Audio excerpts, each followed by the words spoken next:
this is what it looked like when I was ordering it online. And I was like, oh, that's like really nice and chic. And now when I wear it, I feel like, I don't know, am I not wearing it right? I mean, this is what it essentially looks like, so I don't know. Maybe I'm not wearing it right. Hey internet, and welcome to this year's favorites video. As you know, if you watch my channel, I've been doing these for the last couple years now, and I felt, why stop? Why not keep with the tradition? I will make a 2017 favorites video as well, where I will showcase all the products I've been loving, except this year I'm going to be including a couple fashion / lifestyle sort of products. This channel has always been really focused on beauty for the last how many years it's been around, but I'm really trying to get this channel to reflect my personal life a little bit more, just me as a person and the things I'm passionate about. And it's not just limited to beauty. A big part of it is beauty, but it's not just limited to beauty. And that's why I'm going to have other bits and pieces slowly creeping in as well. Yeah, I think I spent pretty much the majority of the year just stressing about my work, my job, which is why I just didn't really have the headspace or the mental energy to do much else with the year, which is why this channel went stagnant for so long. My blog has been stagnant for so long. A lot of things that I really love just didn't get the attention and love that it deserved because I just wasn't in the right headspace. As I've mentioned before, I've taken the last 3 months off work in long service leave just to really focus in on a few things that are important to me and just kind of like recalibrate myself, if that makes sense. And I do feel like I'm in a better headspace now. We're not here to talk about my whole year. We're here to talk about favorites. So let's get on to the video.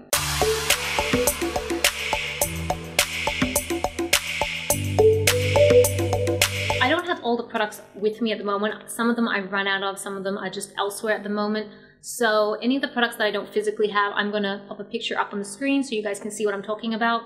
Though you are probably not going to be surprised by them because you would have seen them before. So the first product I want to talk about isn't a surprise. It is the Bioderma Hydro Gel Moisturizer, specifically the Rich Moisturizer and the Serum.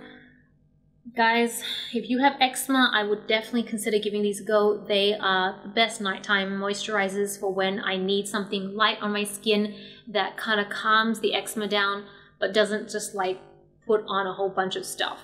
So yeah, I highly recommend. I'm not going to go into a whole bunch of detail because you guys have heard of it all before, but I do recommend that. Speaking of eczema, the other product I would really recommend, unfortunately it's an Australian one that I've mentioned a million times, is the Dermese ointment. You can get this at most chemists and Priceline, and I'm not sure whether priceline.com.au will ship internationally if you live overseas, but this is an amazing ointment. I've mentioned it a million times, so I'm not going to go into it, but you need this if you have eczema.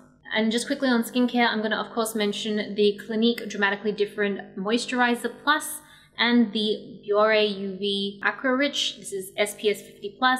Sunscreen, essential. I wear this every single day. I've been through probably 8,000 bottles now.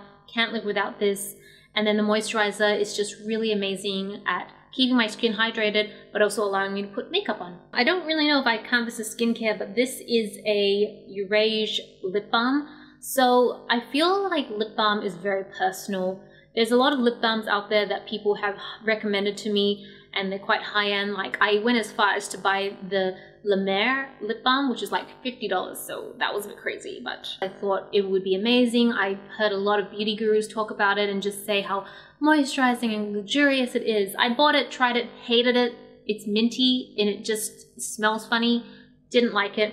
So this one, I don't remember when I picked this up. This was probably a while ago, but this is a French brand and I wear this before I do my skincare. If I'm going to put makeup on for the day, just before I do the rest of my skincare and everything, I'll put this on and then do all my skincare, makeup, and then I'll put on a lipstick or whatever.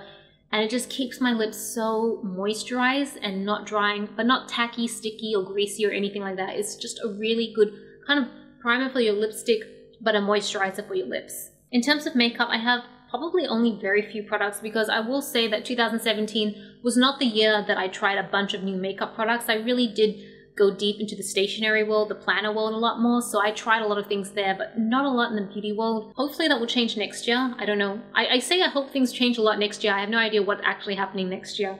But this foundation is one that I use consistently throughout the year. This is actually my second bottle because I finished the first bottle. This is the Chanel Perfection Lumiere. It's a very popular foundation. I don't think it's available internationally anymore. When I tried looking online, I just couldn't see it, so I had to actually order this off David Jones, which was the only place that I could find it. So if you are interested in using this, check out the David Jones website. It's The foundation, it goes on so nicely. It feels very lightweight. I don't feel it. It's got great pigmentation. It does have that like quintessential Chanel rose smell, but that disappears very quickly once you apply it on your skin. And I feel like it lasts all day. Like it gives me a very like naturally made up look. So I don't look super put on, baked or whatever, glammed up. I don't look very natural that it looks like I'm not wearing any makeup. It definitely looks like I wear makeup, but it's kind of like that really nice middle ground. So I use this a lot for work. In terms of powder, this is really beaten up. It's already like got cracks all over it, but this is the Rimmel Stay Matte Powder. This is kind of like a cult classic, to be honest. I feel like everybody loves this, and for good reason. It's a very finely milled powder. I feel like it's just as good as a lot of the high-end powders, except it's like $10 or something in Australia. It's very affordable. Because it's so finely milled, it blends into the skin so nicely. I mean, it's a big favorite for mine. I think this is like my third one now, my third pan. I think I dropped it somewhere, so it's like all cracked up and stuff like that. But you can see I'm almost finished anyway, so I get to move on to a fourth one. I didn't know that there were powders specifically for contouring until 2016. And I picked this one up at the recommendation of a few blogs that I've been reading. And this is the Kevin Aucoin Sculpting Powder, and this is in the shade Light. This is amazing. I would always use bronzers for contouring, and honestly, I still do use bronzers to some degree for contouring, but if you really want a proper contour without that sun-kissed look, this is perfect. I think there's like two other shades. There's probably like a medium and a dark. This is the light one, and this is what I use all the time when I want to do like a nice contour of my nose or anything like that. And this thing lasts forever. Like I've had this for over a year. I use it very consistently, and you can see virtually no divot into the pan at all because it's so pigmented. So you just need the lightest touch, blend it on, it blends really well, and then that's it. Being Kevin Aucoin is definitely going to be a little bit more on the expensive side, but to me this is completely worth it because I don't think I'm ever going to have to buy another one. I think I'm going to be able to use this for the rest of my life. Some makeup tools that I've been loving. I'm obsessed with these eyelashes. Like, to me, these are hands down the best eyelashes I have ever tried. I'm wearing a set of them now. This is obviously a backup set because you know me, I need to like back up anything I love. It's just a collaboration between Fleur de Force and Isla? Yeah, I'm gonna assume Fleur de Force and Isla. You guys will already know that Fleur de Force is like a famous beauty guru based in the UK, and Isla is a very popular false eyelash brand. This particular one is the 3/4 length Fleur Loves. I think that's the name. I was always trying to figure out what the name was. I couldn't figure it out, but these ones just have the most beautiful types of, like, it's just very fluttery. Like I use these lashes on my wedding day. Like that's how much I love them. They just have a very like whimsical, girly look. I would say that this makes me feel like a more glam version of myself without being too over the top. That's what I feel these lashes do for me. And I cannot imagine myself wearing a different pair of lashes because I love these so much. Don't quote me on that because I do want to try other lashes, but these are definitely my go-to every time I need something to just amp up my eyes a little bit, going to a wedding, going to an outing that needs me to look a little bit extra. I will go for these lashes every single time. So my last makeup tool is going to be this particular brush. This is a makeup brush from Artis, and I don't know if you guys can tell how grimy the handle is now because I use this religiously almost every single day. This particular brush is the Oval 7 in the Elite coloring. I do have a couple of these like different sizes, but this is probably my favorite brush when it comes to applying liquid foundation. It's so smooth. I feel like I don't need a beauty blender to smooth it out at the end.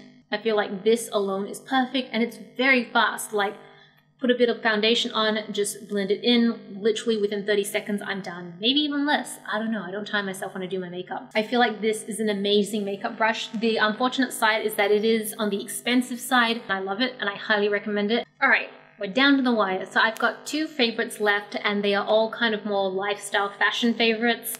I'm going to talk about this one first. These are my Bose wireless headphones. I think like a year or so ago, or maybe a little bit more, Bose released a bunch of wireless headphones like Sound Comfort or something like that. I don't know. They're like quite a bit bigger. They sit over your ear, and they were hugely popular. You can get a black version, a silver version, and I know a few of my friends ended up getting them.